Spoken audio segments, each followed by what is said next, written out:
membaca sholawat nariyah, yang mana sholawat ini memang merupakan amalan yang di dalam keterangannya ada perintah Allah Subhanahu wa taala untuk bersolawat, sebagaimana di dalam Al-Qur'an dikatakan, innallaha wa malaikatahu yusholluna 'alan nabi ya ayyuhalladzina amanu shallu 'alaihi wa sallimu taslima. Salawat kepada Nabi, orang yang beriman, karena salawat ini adalah pengikat antara seorang umat kepada junjunannya. Kita, yakni junjunan kita Kanjeng Nabi Muhammad. Jadi kalau nggak salawat, renggang, jauh di dunia, jauh dari ajarannya, dari petunjuknya, dari pengamalannya. Karena Nabi udah mengatakan aulan nasi bi yaumal qiyamah aktsaruhum alayya sholatan. Manusia yang paling utama nanti dekat denganku di hari kiamat adalah orang yang paling banyak bersolawat kepada Nabi Muhammad. Yang paling banyak sholawat paling dekat.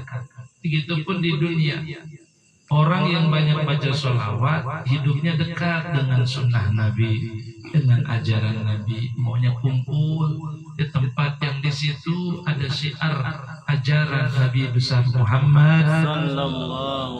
Karena Allah di dalam hadis qudsinya mengatakan, laulaka ya Muhammad lamma khalaqtul aflaq. Jika bukan karenamu ya Muhammad, kata Allah sampai 3 kali, jika bukan karena engkau, jika bukan karena engkau ya Muhammad, tidak akan aku ciptakan dunia beserta isi-isinya.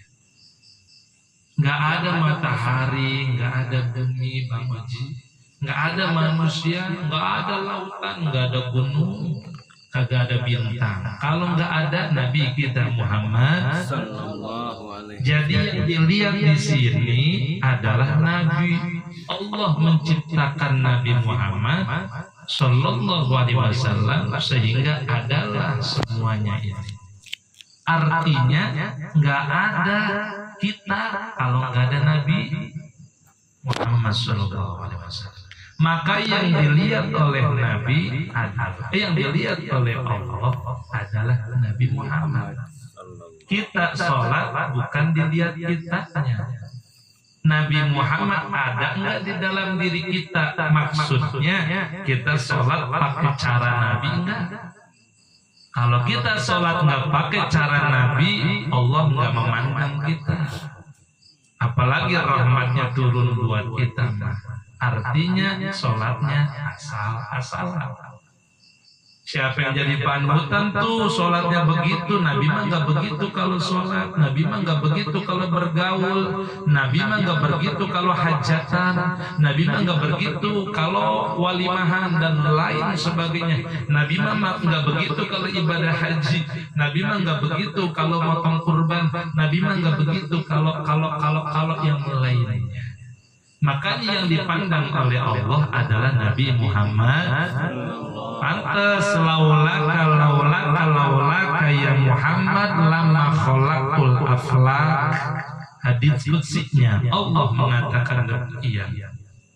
Maka dari itu agar kita mendapat pandangan Allah, rahmat Allah, kasih sayang Allah, maka kita harus beramal seperti Nabi kita Muhammad.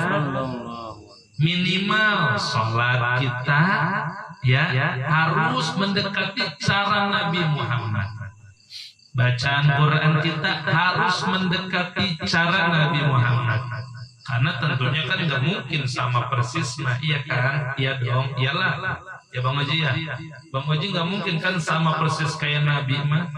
Nabi makan afdalul makhluqat wa afdalul mawjudat, sebagus-bagusnya yang diciptakan dan sebaik-baiknya yang diadakan Nabi kita, Nabi Muhammad sallallahu alaihi wasallam. Nah, persis banget mah nggak bisa. Tapi pesan Nabi kan, sallu kama ra'aitumuni usolli, salatlah kalian seperti kalian melihat aku salat. Zaman sahabat gampang. Lihat aja Nabi sholatnya gimana ya. Oh gitu. Nah, setelah zaman Nabi Muhammadnya wafat, sahabat yang pernah melihat Nabi mengajarkan tabiin nanya nih, yang gak pernah hidup sezaman dengan Nabi, wahai sahabat Rasul, sholat Rasul kayak gimana? Gini. Dijelasin. Gampang nanyanya, sahabatnya masih ada. Nah, di zaman Imam Syafi'i, di zaman Imam Malik, di zaman ulama-ulama mujtahid mutlak, di antaranya Imam Hanafi, Hambali, Hanafi, Syafi'i, susah kalau nggak dibuat kitabnya. Bagaimana nanti orang sholat di akhir zaman supaya persis seperti Nabi? Akhirnya dibuatlah kitab-kitab karangan-karangan, di antaranya kitab Al-Um karangan Imam Syafi'i, kitab Buaiti, kitab Imla, kitab Harmalah, dan kitab-kitab yang lainnya, sampai terus diikhtisar, sampai terus disarah-sarah, sampailah kepada kitab yang kita aji karangan Syekh Zainuddin bin Abdul Aziz Al-Malebari Al-Fanani, kitabnya kitab Fathul Mu'in yang kita ngaji hari Minggu yuk habis subuh insya Allah, karangan ulama